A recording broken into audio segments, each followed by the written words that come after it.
Hello everyone, this is श्रुति और this is my channel CS श्रुति और you are most welcome. आज जो है इसके this is my fourth video. इसके पहले मैंने 3 वीडियो डाल रखा है। आई होप कि आपने वो चेक किया होगा और अगर आपने वो चेक नहीं किया है तो please go and check out those video. मैं बहुत ही शॉर्ट में किसी टॉपिक को पिक करके उसको समझाने की कोशिश करती हूँ और मेरा मोटो यही रहता है कि मैं जिस भी टॉपिक को पिक करूँ, चाहे जो भी पर्सन मेरे वीडियो को देख रहा है, whether they have knowledge of taxation और not, they would be able to understand कि मैं कौन सा टॉपिक समझा रही हूँ और उनको वो समझ में आ जाए। This is my major motto behind choosing any topic और मेरा वे ऑफ एक्सप्लेनेशन भी ऐसा ही होता है। सो आपने अगर देखा है तो वेल एंड गुड, और अगर आपने नहीं देखा है तो प्लीज़ जाके उन टॉपिक्स को भी, उन वीडियोज़ को भी देखिए। आई होप कि वो भी आपको इन्फॉर्मेटिव लगे। आज जो है मैं आईटी रिटर्न के बारे में बात करने वाली हूँ। ITR 1 और ITR 4 कैसे फाइल करते हैं। इसके साथ साथ I will also discuss what is 26AS और हमें कैसे इनकम टैक्स रिटर्न फाइल करने से पहले 26AS एंड मोस्ट इम्पॉर्टेंट जो कि इस बार से इनकॉर्पोरेट हो गया है, आपको आपके पोर्टल में जब आप लॉगिन करते हैं तो आपको दिखता है that is AIS, annual information statement, जो है अभी से आपके इनकम टैक्स पोर्टल में आ रहा है और आपको अपना रिटर्न फाइल करने से पहले ज़रूर उसे देखना चाहिए। और जैसे हम 26AS से अपना इनकम मैच करते हैं या TDS मैच करते हैं, वैसे हमें AIS से भी मैच करना चाहिए।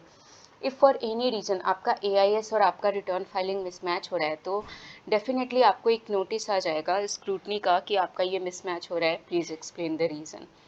सो दैट इज़ वाई अगर आपने रिटर्न नहीं फाइल किया है तो आप इस वीडियो को देखिए और आप AIS और 26AS को कंसिडर करके अपना रिटर्न फाइल कीजिए। और अगर आपने फाइल कर भी दिया है तो भी आप AIS चेक कीजिए, और इन एनी केस अगर आपका उसमें मिसमैच है तो आप रिवाइज रिटर्न फाइल कर सकते हो, उसमें तो कोई प्रॉब्लम नहीं है। बिफोर कि आपके पास नोटिस आए आप अपना रिवाइज रिटर्न फाइल कर दीजिए।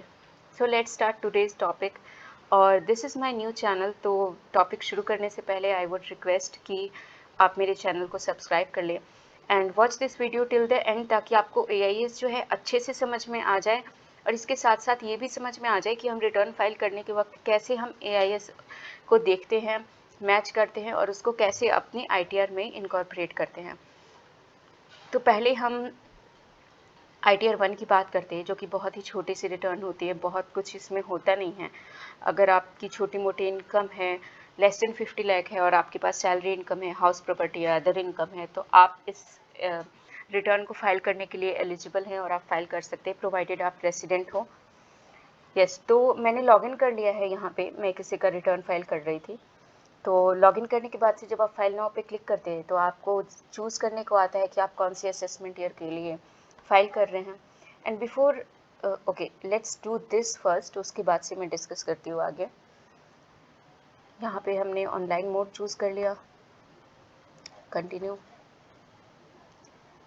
मैं एक्चुअली इसे फाइल कर ही रही थी, पहले कर रही थी, बट फिर मैंने सोचा कि वीडियो के साथ ही इसे फाइल करती हूँ ताकि मैं वीडियो भी बना सकूँ। तो अगर आपने बस इसे खोला ही था, दैट इज़ वाई ये रिज्यूम फाइलिंग आ रहा है, इसमें कुछ भी फिल्ड नहीं है। तो आपको यहीं से मैं रिज्यूम फाइलिंग करके ही दिखाती हूँ कैसे होता है। ITR 1 जब आप ओपन करते हैं आपके पास कैसे इंटरफेस आता है। See that was a message, मैंने गलती से जल्दी में ओके कर लिया, बट वहाँ पे लिखा हुआ था we have prefilled your return based on AIS। यही बात मैं बोल रही थी कि AIS में आपका जो भी इनकम और आ रहा है ना, उसके बेसिस पे अगर आप अपना इनकम टैक्स रिटर्न का पोर्टल खोलते हैं तो आपको प्रीफिल्ड मिलेगी कुछ। जैसे यहाँ पे मैं है नहीं, मेरे पास कुछ इनकम बहुत ज़्यादा है नहीं जिस पे TDS वगैरह कटा हो, तो वो AIS में रिफ्लेक्ट नहीं हुई हैं और 26AS में भी नहीं हुई हैं। दैट इज़ वाई यहाँ पे कुछ नहीं आ रहा है। नहीं तो पहले के पोर्टल में क्या होता था, सिर्फ आपके पास 26AS में इनकम और TDS दिखता था। आपकी इनकम टैक्स के लॉगिन करने के बाद से इनकम टैक्स के पोर्टल पे कुछ नहीं दिखता था कि आपका इनकम कितना है, TDS कितना है। बट अब ऑलरेडी जैसे ही आप लॉगिन करते हैं और अगर आपका कुछ ऐसा अमाउंट है जिस पे TDS कटा है या फिर नहीं भी कटा है, तो अगर वो AIS में रिफ्लेक्टेड है तो आपका ये प्रीफिल्ड होके आएगा, ग्रॉस टोटल इनकम यहाँ पे कुछ आ रहा होगा। बट सिंस ये एक बहुत छोटी रिटर्न है तो इसमें नहीं आ रहा है, सो हम इसको फाइल करना शुरू करते हैं। हाँ, तो जैसे ही आप खोलते हैं आपको एक ऐसा इंटरफेस आता है जिसमें personal information, gross total, deduction and tax paid वगैरह सब आता है। यहाँ पे मैंने बस इसे ही कंफर्म किया था एंड आई थॉट कि चलो रिकॉर्ड करती हूँ इस वीडियो को। तो मैं आपको फिर से बता देती हूँ, चाहे आपने पहले अपना इन्फॉर्मेशन दे रखा हो या नहीं दे रखा हो, पहले के रिटर्न में, पहले के पोर्टल में ऐसा नहीं था। पहले आपको सिर्फ अपना इनकम फिल करना होता था, डिडक्शन और टैक्स पेड आप जो भी 26 ईयर्स में आता था उसको यहाँ पे इंपोर्ट करते थे और रिटर्न आपकी फाइल हो गई। बट अब आपको जब भी, जिस ईयर के लिए भी आप रिटर्न फाइल करेंगे, आपको अपने पर्सनल इन्फॉर्मेशन को कंफर्म करना होता है। तो आप इसको खोलेंगे, आप बेहतर यही होता है कि हम इसको एक नज़र देख लें, बट अगर आपको पूरा कंफर्म है कि नहीं सही है तो सिर्फ आपको यहाँ पे ये कंफर्म पे क्लिक करना होता है। अब हमारा मेजर पार्ट आता है जिसमें हमें इनकम, डिडक्शन और टैक्स पेड के बारे में बात करते हैं हम। अब हम नेक्स्ट ग्रॉस टोटल इनकम के टैब पे चलते हैं। आपके पास ये सर्टेन क्वेश्चंस आते हैं, जैसे भी आप कोई भी टैब खोलेंगे, जैसे डिडक्शन में भी खोलेंगे तो उस टाइम पे भी आपके पास सर्टेन क्वेश्चन आएंगे कि आपके पास एटीसी का डिडक्शन है, एटीडी का है, तो आपको येस नो करना होता है। बट यहाँ पे जो है ग्रॉस टोटल इनकम के लिए जो आता है, आप इसको चाहे तो स्किप करके कंटिन्यू कर सकते हैं, आई मीन डायरेक्ट कंटिन्यू करके आप आगे बढ़ सकते हो और आप आगे फिल कर सकते हैं, आपके पास ऑप्शंस आते हैं। और अगर कुछ छूट गया जो आपको दिख रहा है कि जैसे मुझे लीव ट्रैवल अलाउंस फिल करना था बट नहीं आ रहा उसमें आपको फिल करने के वक्त, तो फिर आपको यहाँ आके यहाँ पे यस करना होगा। अदरवाइज अगर आपके पास इनमें से कुछ नहीं है, हाउस एचआरए नहीं है, लीव ट्रैवल अलाउंस नहीं है, या फिर अगर आपके पास कोई और एग्जम्पशन नहीं है टूर और ट्रैवल के रिलेशन में, तो फिर आप इसको स्किप कर सकते हैं। अगर आपकी सैलरी इनकम है, बेसिकली मैं एक मोटा मोटा बताती हूँ कि ये जो होते हैं अलाउंस वगैरह, ये सैलरी इनकम में बहुत ज़्यादा होते हैं। तो आप, अगर आपकी सैलरी इनकम है तो आपको डेफिनेटली इन क्वेश्चंस को गो थ्रू करना चाहिए और येस नो सेलेक्ट करना चाहिए। जैसे अगर मैं यहाँ पे देखूँ तो मेरे ऊपर में, मेरे इस रिटर्न में कुछ भी एप्लीकेबल नहीं है, तो मैं तो यहाँ पे कंटिन्यू करके बढ़ जाऊँगी। अगर आपकी सैलरी इनकम नहीं है तो आप डेफिनेटली कंटिन्यू करके बढ़ जाइए। अगर आपकी सैलरी इनकम है तो आप इसे एक बार चेक कर लीजिएगा, that is my personal advice. जैसे एचआरए वगैरह, लीव ट्रैवल अलाउंस, अगर आप देखें special children CEA, hostel allowance, ये सब सैलरी इनकम का पार्ट होती हैं। इसलिए मैं बोल रही थी कि अगर आपकी सैलरी इनकम है तो आप एक क्वेश्चन को ज़रूर गो थ्रू कीजिए कि हो सकता है कि आपकी सैलरी का जो ब्रेकअप हो उसमें कुछ आ रहा हो इसमें से। बट यहाँ पे मेरे पास सैलरी इनकम निल है तो मैं डायरेक्टली यहाँ पे कंटिन्यू कर दूँगी।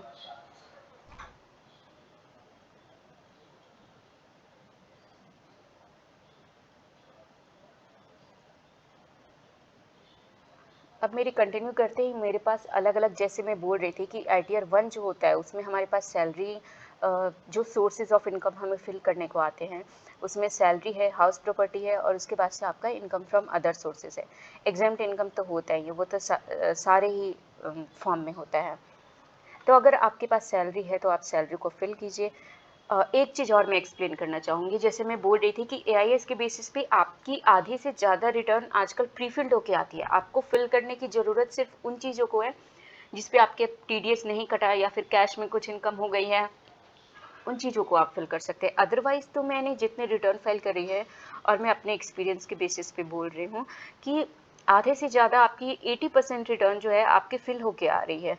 तो अगर आपके पास सैलरी इनकम है ना, तो भी आपको यहाँ पे फिल करने की ज़रूरत नहीं पड़ेगी। आपको जो है यहाँ पे ऑलरेडी प्री फिल्ड आएगी, नेट सैलरी वगैरह सब कुछ फिल आएगी। सिंस मेरे पास नहीं है तो मैं इसमें अभी कुछ नहीं डाल रही हूँ, बट आपको दिखाने के लिए मैं यहाँ पे एक बार एडिट प्रेस कर देती हूँ कि इसमें कंपोनेंट क्या क्या आता है। अगर आप फिल भी करना चाहें, अगर आपका टीडीएस नहीं कटा, आपकी सैलरी बहुत कम है और आप खुद से फिल करना चाहते हैं तो मैंने यहाँ पे एक बार क्लिक कर दिया है।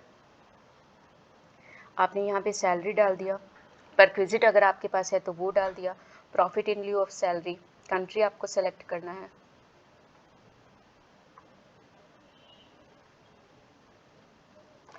कोई एग्जेम्प्ट अलाउंस है तो उसको आप सेलेक्ट कर सकते हैं, उसको आप फिल कर सकते हैं। बस ये आपकी नेट सैलरी आ गई और उसके बाद से आपके डिडक्शन आ जाती हैं। स्टैंडर्ड डिडक्शन 50,000 तक अलाउ होता है आपकी। आई थिंक यहाँ पे कुछ फिल करने को नहीं आ रहा बिकॉज ये ग्रे कलर में आ रहा क्योंकि यहाँ पे मैंने कुछ फिल नहीं किया। अगर मैं यहाँ पे कुछ फिल करूँगी तो वो इधर या तो ये खुद ही 50,000 ले लेगा अपने आप से या फिर आपको फिल करना पड़ेगा। ये ग्रे जो है ये वाइट हो जाएगा, आपके फिल करने के लायक हो जाएगा। बट मैंने आपको नॉलेज के लिए बता दिया कि स्टैंडर्ड डिडक्शन जो होता है वो 50,000 होता है। अगर आपने प्रोफेशनल टैक्स अगर आपका पीटी कटता है तो आप डेफिनेटली यहाँ पे फिल कर सकते हैं और उसका भी डिडक्शन ले सकते हैं। Entertainment allowance is also allowed. उसके बाद आपको सेव पे क्लिक करना होगा और प्रोसीड करना होगा, बट सिंस मेरे पास यहाँ पे नहीं है तो मैं कैंसिल करूँगी और बैक जाती हूँ।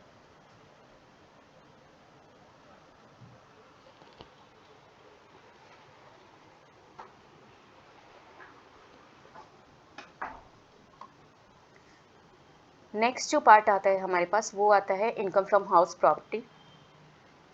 अगर आपके पास हाउस प्रॉपर्टी की इनकम है तो आप फिल कर सकते हैं इसे।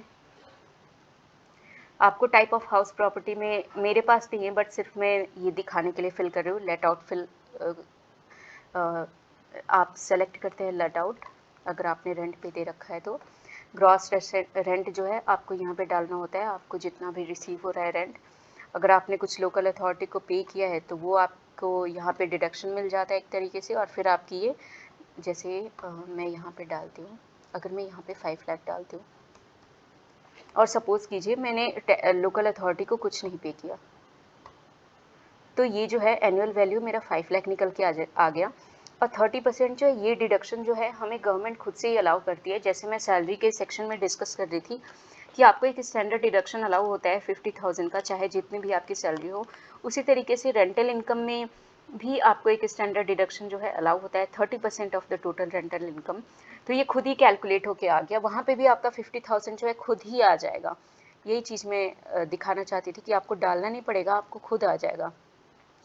तो ये 1,50,000 आ गया। अगर आपने उस घर को ख़रीदने के लिए इन केस अगर आपने लोन ले रखा है तो आपको यहाँ पे इंटरेस्ट डालना है। अप टू 2 लाख तक का आप इंटरेस्ट डाल सकते हैं।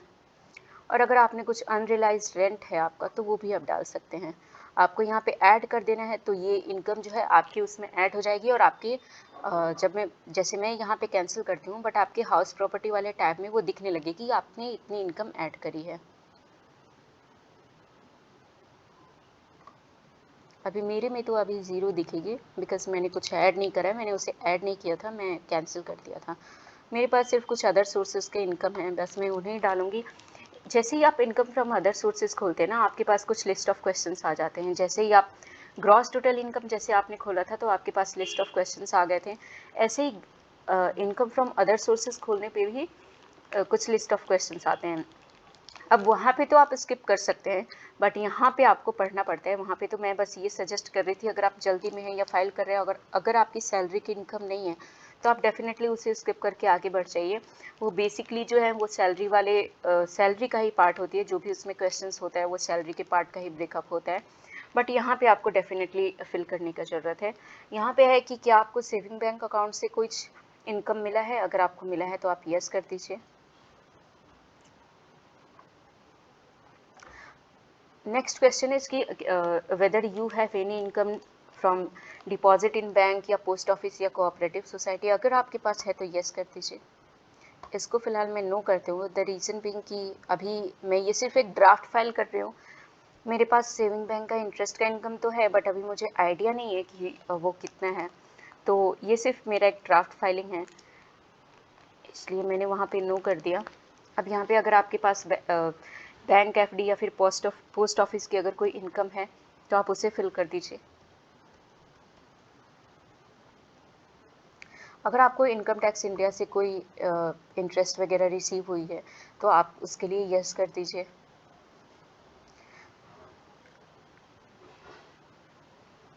नेक्स्ट क्वेश्चन इज कि अगर आपके पास कोई अक्रूड इनकम आ रहा है, कंट्रीब्यूशन टू पीएफ वगैरह, तो आप यस करके फिल कर सकते हैं।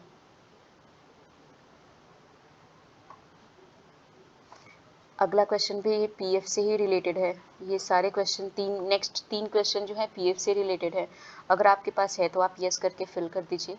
अगर आपके पास फैमिली पेंशन है तो उसको भी आप यस करके फिल कर सकते हैं। एनी अदर इनकम अगर आपके पास है, जैसे छोटे मोटे जो बिजनेसेस होते हैं, लाइक टीचर की इनकम हो गई, छोटे मोटे जो शॉप्स होते हैं, अगर आप जो गली मोहल्ले में शॉप देख रहे होंगे तो वो उन शॉप्स को जो है यहाँ पे आप अपने इनकम फिल करके दिखा सकते हैं। या टीचर की इनकम, छोटी मोटी बुटीक्स जो होती हैं उनकी इनकम, ऐसे वो बिजनेस प्रोफेशन में भी दिखा सकते हैं, बट यहाँ पे भी दिखा सकते हैं। मैं आपको सिर्फ एक ऑप्शन बता रही थी।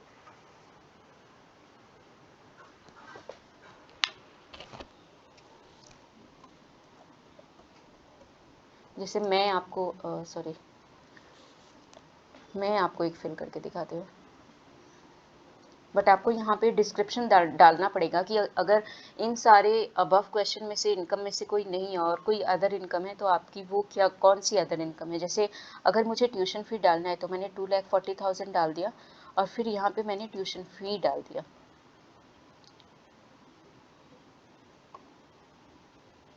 अगर आपके पास कोई डिफरेंट इनकम है तो आप यस कर सकते हैं,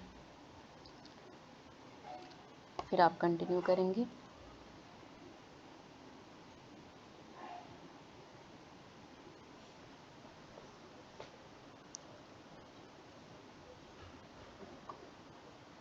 तो हमारा इनकम का पूरा टैब जो है,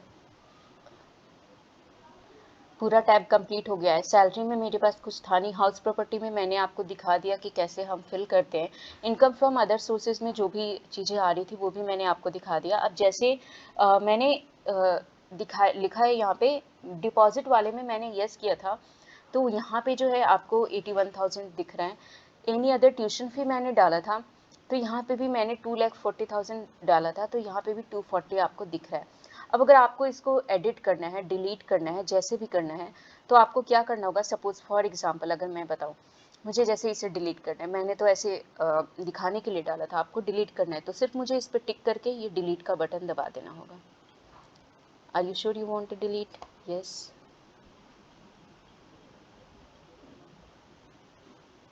तो ये डिलीट हो गया। और अगर मुझे कुछ एडिट करना है, जैसे यहाँ पे 81 मैंने डाला है, अगर मुझे 85 डालना है या 15 डालना है या कुछ भी मुझे डालना है, तो यहाँ पे बस मुझे टिक करके एडिट कर देना होगा। एक ये ऊपर वाले इनकम में क्या होता है कि जैसे आप फिल करते हैं इनकम फ्रॉम हाउस प्रॉपर्टी, तो अगर यहाँ पे कुछ आ रहा है तो एडिट का बटन ऊपर ही आता है, बट इसमें क्या होता है उस पर्टिकुलर ब्रैकेट को टिक करना होता है और तब आपको जैसे यहाँ पे एडिट का बटन ऊपर ही आ रहा है, बट वहाँ पे आपको इनकम फ्रॉम अदर सोर्सेज में आपको टिक करना होता है और देन आपको एडिट पे क्लिक करना होता है। अभी जैसे ये दिखा दिया मैंने आपको, बस आप इसे भी कंफर्म कर दीजिए। तो ये आपका पूरा जो है ग्रॉस टोटल इनकम, अब आपका ये ग्रॉस टोटल इनकम का टैब कंफर्म हो गया है 81153। अब आते हैं हम टैक्स डिडक्शन के टैब पे।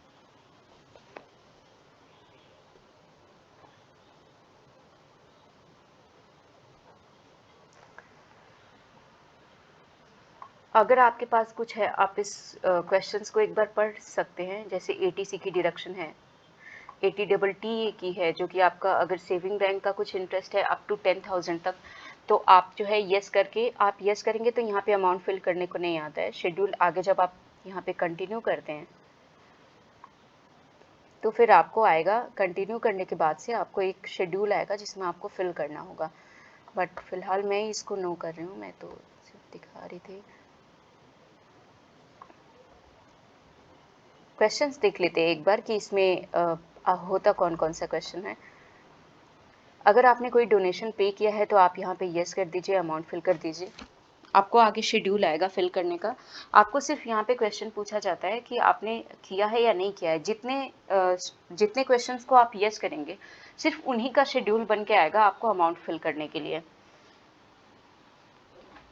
साइंटिफिक रिसर्च में अगर आपने कोई डोनेशन दिया है तो उसका भी आपको डिडक्शन अलाउ होता है। यहाँ पे यस करिए और डिडक्शन आप क्लेम कर सकते हैं। 80GG की डिडक्शन क्लेम कर सकते हैं, that is also a donation section. अगर आपके पास 80C की कोई डिडक्शन है तो उसको आप यस कर सकते हैं। जैसे मैं यहाँ पे इसे यस करने वाली हूँ, फिलहाल मैं यहाँ पे लिख देती हूँ 20,000।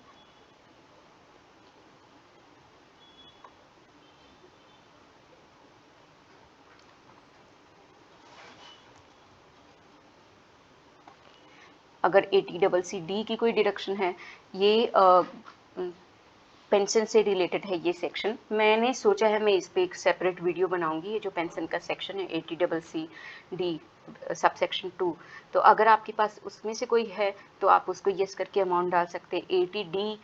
80C और 80D की मेरी एक सेपरेट वीडियो पड़ी हुई है, अगर आपको क्लियर नहीं है या फिर अगर आपको और नॉलेज जानना है। और 80C और 80D में भी बहुत से लोग कंफ्यूज होते हैं और उनको प्रॉपर नॉलेज नहीं होती। 80C की बात करूँ तो लोग यही समझते हैं कि LIC या फिर ट्यूशन फ़ी, बट इसमें 6-7 जो है आपके पास ऑप्शन अवेलेबल होते हैं जो कि जिसमें आप डिडक्शन क्लेम कर सकते हैं। तो आप एक बार वो वीडियो जाके देखिए।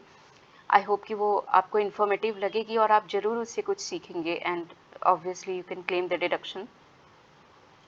अगर आपके पास ATE की है, अगर आपने कुछ इंटरेस्ट हायर एजुकेशन के लिए लोन लिया है तो आप उसका इंटरेस्ट ATE में पे कर सकते हैं। और ATTTA में अगर आपके पास सेविंग बैंक का इंटरेस्ट है तो अप टू 10,000 तक आप उसको क्लेम कर सकते हैं एज ए डिडक्शन। तो यहाँ पे आप यस करके उसको भी क्लेम कर सकते हैं। और अगर कोई इनके अलावा अगर कोई अदर डिडक्शन है तो आप उसको यस करके उसको भी क्लेम कर सकते हैं। यहाँ पे मैं कंटिन्यू करती हूँ।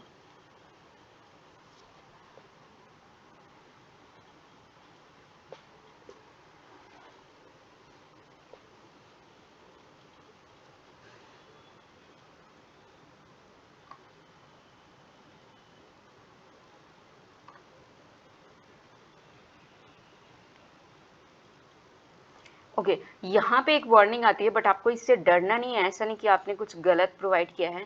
ये वार्निंग तब आती है जब आपका 26AS या AIS में अगर आपका पहले से आ रहा होता तो यहाँ पे तो प्रीफिल्ड आता है ये। तो ये वार्निंग आपको हमेशा ही आएगी, चाहे आपने यहाँ पे 1 लाख अमाउंट फिल किया हो, 2 लाख या फिर 20,000 10,000, आपको हमेशा आएगी। बट इससे कोई घबराने की बात नहीं है, ये हमेशा आएगी क्योंकि ये लिखा हुआ है details provided by the employer, उससे ज़्यादा आप क्लेम कर रहे हैं। और ऐसा इसलिए लिखा हुआ है क्योंकि आपका आपका अगर ये सैलरी इनकम होता तो आपके पास फॉर्म 16 होता और उसमें पूरा प्री फिल्ड होता, ये ऑलरेडी फिल्ड होके आता। आप अपने एम्प्लॉयर को ये इन्फॉर्मेशन प्रोवाइड करते कि मैंने ATC में ये इन्वेस्ट किया है, तो ये भी चीज़ें प्री फिल्ड होके आती। तो दैट इज़ वाई ये जो है ये वार्निंग आती है। बट इससे कोई घबराने की बात नहीं होती है, आप इसको नेग्लेक्ट करके कंफर्म कर सकते हैं।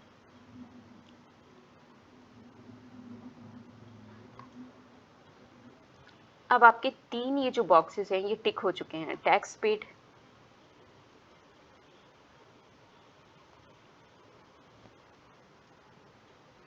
सिंस हमारे पास कोई टैक्स पेड नहीं है तो मैं इसको बस ऐसे ही कंफर्म करूँगी।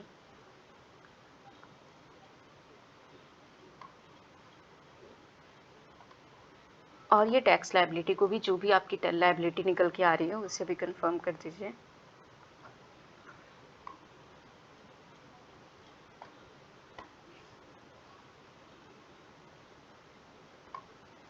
अब आपके ये सारे बॉक्सेस जो हैं वो टिक हो चुके हैं और आप प्रोसीड करके अपने रिटर्न को फाइल कर सकते हैं, उसे वैलिडेट कर सकते हैं।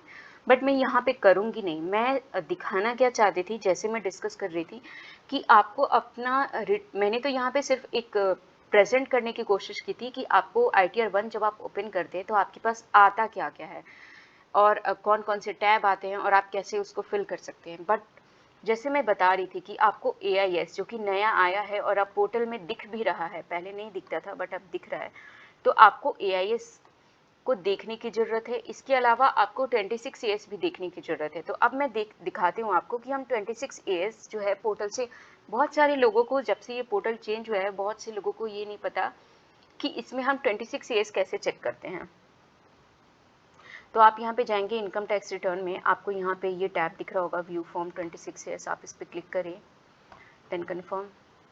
आपको ये दूसरे ये जो पोर्टल है ये इनकम टैक्स का पोर्टल है बट ये ट्रेसेस का पोर्टल है। तो दैट इज़ वाई वो जो है आप कंफर्म करते हैं तो आप एक अलग सेक्शन में आ जाते हैं, आपका एक अलग पोर्टल खुल जाता है। आपको यहाँ पे आई एग्री करके प्रोसीड कर जाना है क्योंकि TDS का जो पार्ट है वो that is not overviewed by income tax department, that is overviewed by TRACES. वो TDS का अलग होता है डिपार्टमेंट, वो देखता है। एंड यहाँ पे ट्रेसेस आ रहे हैं ना, तो that is overlook by TRACES, I mean take care by TRACES. तो दैट इज़ वाई यहाँ पे एक अलग हमारे पास सेक्शन खुल के आता है। अब आपको असेसमेंट ईयर चूज़ करना है। तो जैसे हमारा करेंट असेसमेंट ईयर हमें चाहिए तो 22-23 मैंने सेलेक्ट कर लिया। और व्यूज़ एज में आपको HTML सेलेक्ट करना है। आप व्यू डाउनलोड पे क्लिक करिए और एक्सपोर्ट एज PDF कर दीजिए, आपका 26AS डाउनलोड हो जाएगा।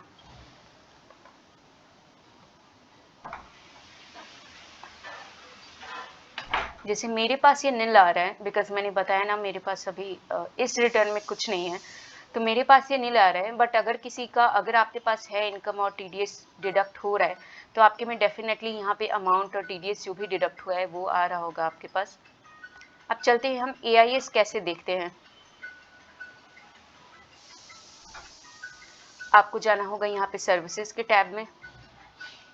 सर्विसेज के टैब में आपको यहाँ पे दिखेगा annual information system, that is AIS. ये एक नया इंट्रोड्यूस हुआ है, तो यहाँ आपने एआईएस पे क्लिक किया। ये भी आपको एक अलग पोर्टल पे लेके चला जाता है। प्रोसीड आप करेंगे तो आप अलग पोर्टल पे चले जाएंगे।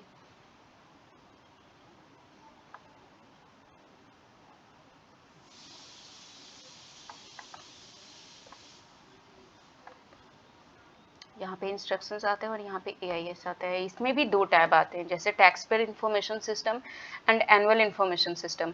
आप अपना जो टोटल इनकम है या फिर वो आप ये क्लिक करके, सिंस इसमें नहीं है तो कुछ नहीं आ रहा होगा, मैं एक मेरे पास है एक एआईएस का स्टेटमेंट जो मैं आपको दिखाऊंगी। उसमें दिख रहा है, जैसे यहाँ पे इंफॉर्मेशन कैटेगरी आती है। फॉर एग्जांपल मैं आपको बताती हूँ, जैसे यहाँ पे सैलरी आ रहा होगा तो ग्रॉस सैलरी 7 लाख, और यहाँ पे भी derive value is also 7 lakh. Then आपको डिविडेंड इनकम है तो यहाँ पे डिविडेंड इनकम, एंड देन यहाँ पे 20,000। अगर आपके पास सेविंग फ्रॉम इंटरेस्ट इंटरेस्ट है, मतलब इंटरेस्ट ऑन सेविंग बैंक है, तो आपके पास वो भी यहाँ पे कुछ अमाउंट आ रहा होगा, एंड देन यहाँ पे भी आ रहा होगा। ऐसे ही बैंक इंटरेस्ट, अगर एफडी का इंटरेस्ट है तो ये भी यहाँ पे आपको प्रोसेस्ड वैल्यू आ रहा होगा। बट अब ये क्या होता है, ये तो मैंने आपको ये बता दिया कि अपीयर कैसे होता है, नॉट अ बिग डील। मैं आपको एक इसमें नहीं है, बट मैं आपको एक दिखा दूंगी एआईएस कैसे होता है। बट फिर भी मैंने आपको एक ओवरव्यू तो दे ही दिया कि कैसे अपीयर होता है एआईएस। अभी जो हमने देखा ये टैक्स पेयर इंफॉर्मेशन सिस्टम देखा, बट जैसे मैं यहाँ पे आपको बता रही थी कि यहाँ पे सैलरी है, यहाँ पे सेविंग बैंक का इंटरेस्ट है, तो सेविंग बैंक का इंटरेस्ट जरूरी नहीं है कि आपके पास सिर्फ एक ही बैंक से आ रहा हो सकता है आपके 2-3 बैंक हो। तो यहाँ पे जो इंफॉर्मेशन कैटेगरी आएगी, अगर आपके पास 2-3 बैंक से सेविंग बैंक का इंटरेस्ट आ रहा हो, या एफडी का इंटरेस्ट आपके पास 3-4 बैंक से आ रहा हो, तो यहाँ पे बैंक नेम नहीं मेंशन होंगे। यहाँ पे सिर्फ ये मेंशन होगा कि ग्रॉस सैलरी प्लस अमाउंट कितनी है, interest on saving bank amount कितनी है, इंटरेस्ट ऑन एफडी अमाउंट कितनी है। अगर आपको ये जानना है कि ये एफडी वाला जो इंटरेस्ट है, मैंने 4 बैंक में एफडी कराई थी, तो ये कौन कौन से बैंक का ले रहा है, तो आपको यहाँ पे जाना होगा। अभी आपने खोला है टैक्स पेयर इंफॉर्मेशन समरी, आपको एनुअल इंफॉर्मेशन सिस्टम खोलना होगा। तो आपको देखिए ये यहाँ पे ये पार्ट बी दिख रहा है, तो part A is tax payer information summary. तो फिर यहाँ पे आपको जो है वो जो भी है, जैसे मैं बता रही थी आपके 4 बैंक से एफडी आ रही है, तो एफडी इनकम प्लस कौन कौन से बैंक से आ रही हैं वो भी आपको शो हो जाएगा। सो ये एक ओवरव्यू देने की मैंने कोशिश करी है एआईएस के बारे में। फिलहाल मैं इसे बंद कर देती हूँ।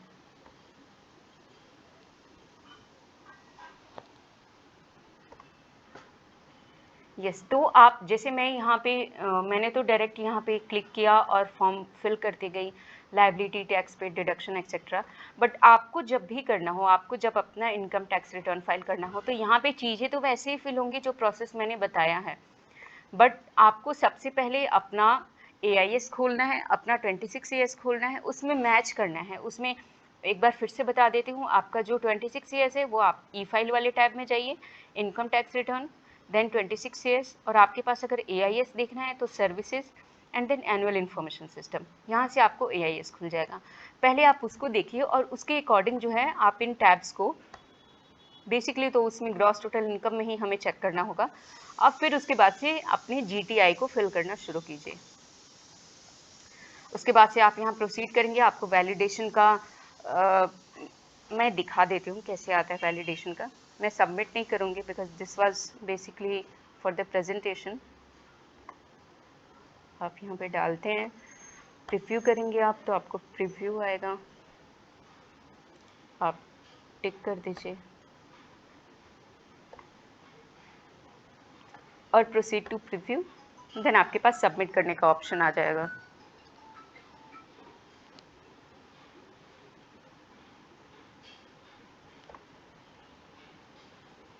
ये आपके पास प्रीव्यू हो गया आपका रिटर्न। मैंने कुछ नहीं डाला था, 20,000 की डिडक्शन डाली थी, और ये 61,150 जो है, मैं कुछ 80,000 की मैंने ये इनकम फ्रॉम अदर सोर्सेज डाला था।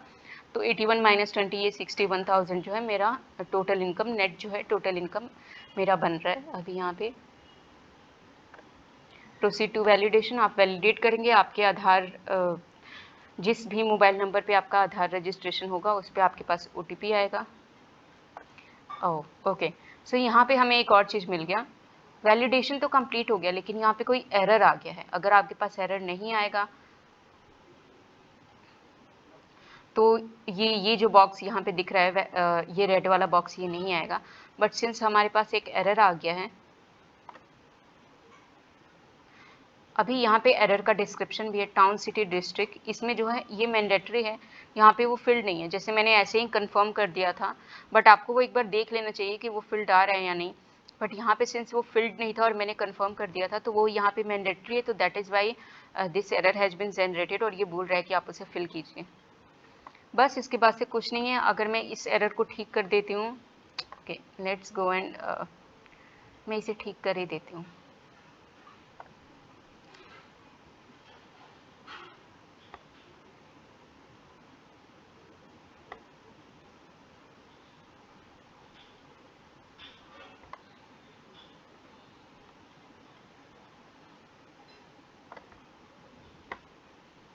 आप बैक करके आप समरी पे आके पर्सनल इन्फॉर्मेशन पे आ सकते हैं और वहाँ पे आप town city and district fill कर सकते हैं। बस उसके बाद से आपके पास OTP जनरेट करने का आता है, एंड देन जैसे ही आपकी रिटर्न समरी,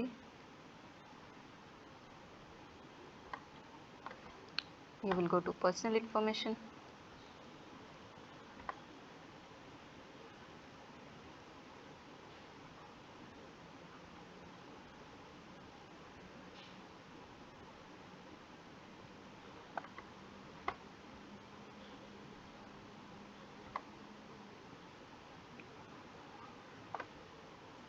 ये एरिया लोकेलिटी है ना, ये शो नहीं हो रहा।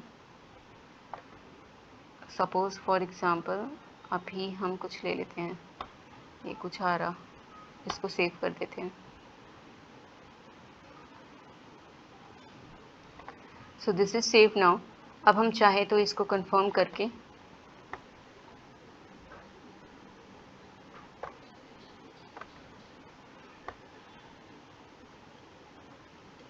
एक उसमें और एस्ट्रिक वाला आ रहा था जो कि मैंने डाला नहीं, तो आई थिंक एक एरर और जनरेट हो जाएगा वहीं पे, उसी के बाद में जहाँ पे मैंने अभी डाला तो वहीं पे एक और एस्ट्रिक क्वेश्चन आ रहा था। आई थिंक सो कि वहाँ पे एस्ट्रिक था, बट सिंस वीडियो बहुत लंबा हो चुका है इसलिए मैं जल्दी जल्दी कर रही हूँ। It is already 32 minute has passed, और मैंने सोचा था कि मैं ITR 1, ITR 4, AIS 26 ईयर्स सभी कुछ एक्सप्लेन कर दूँगी, बट काफ़ी टाइम हो गया है तो इसीलिए मैं, और वीडियो जब बहुत ज़्यादा लंबा हो जाता है तो वो बहुत बोरिंग सा लगने लगता है।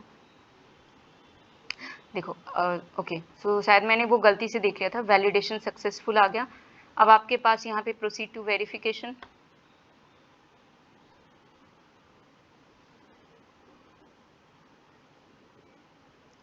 यहाँ पे ये आ रहा है कि आपको मैंडेटरी है वेरीफाई करना रिटर्न को, नहीं तो वो आपको इनवैलिड माना जाएगा।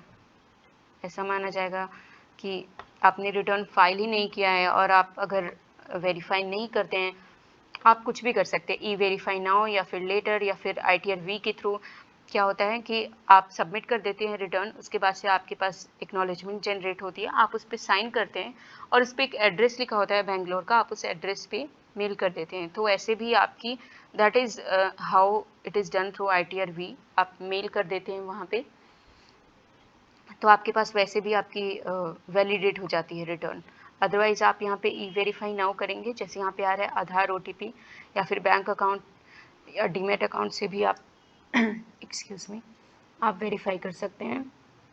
तो जनरली लोग आधार OTP से ही करते हैं, या फिर आप with in 120 days of submitting this return भी आप वेरीफाई कर सकते हैं थ्रू दिस सेम मेथड, इधर बाय जनरेटिंग आधार OTP या फिर बैंक अकाउंट और डीमेट अकाउंट, या फिर विद इन 120 डेज आप ITR V के थ्रू भी आप ये रिटर्न को वेरीफाई कर सकते हैं।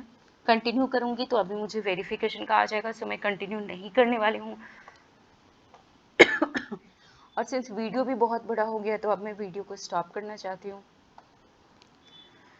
ITR 4 के बारे में मैंने बोला था कि we will also be discussing ITR 4, but since video लंबा हो गया है तो ITR 4 की मैं एक अलग से वीडियो बनाऊंगी।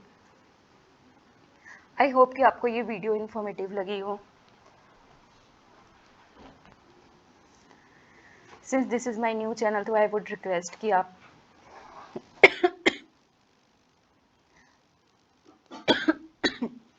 इसको सब्सक्राइब करें। एक्सक्यूज़ मी, सॉरी मेरी तबीयत थोड़ी सी ख़राब थी। So yes, I was saying कि अब मैं इसको प्रोसीड नहीं करने वाली हूँ, और आई होप कि आपको ये वीडियो इन्फॉर्मेटिव लगी हो और आपको समझ में आया हो कि अगर आपको खुद से फिल करना है तो आपको पैसे देने की ज़रूरत नहीं है। आपकी अब तो बहुत आसान हो गया है, सिंस AIS आपकी आधे से ज़्यादा रिटर्न प्रीफिल्ड होके आती है, और आपको बस कहीं कहीं पे कुछ फिल करना होता है जिस पे आपका TDS नहीं कटा हो, तो वो थोड़े बहुत अमाउंट जो होते हैं आपको फिल करना होता है और आपको फिल करके सबमिट कर देना होता है। So yes, thank you so much for watching this video. I hope कि आपको समझ में आया हो कि AIS क्या होता है, 26 क्या होता है, और ITR 1 हम कैसे फाइल करते हैं। ITR 4 की सेपरेट वीडियो मैं बनाऊंगी ताकि मैं उसको अच्छे से एक्सप्लेन कर सकूँ। Thank you for watching this video, keep smiling and bye bye.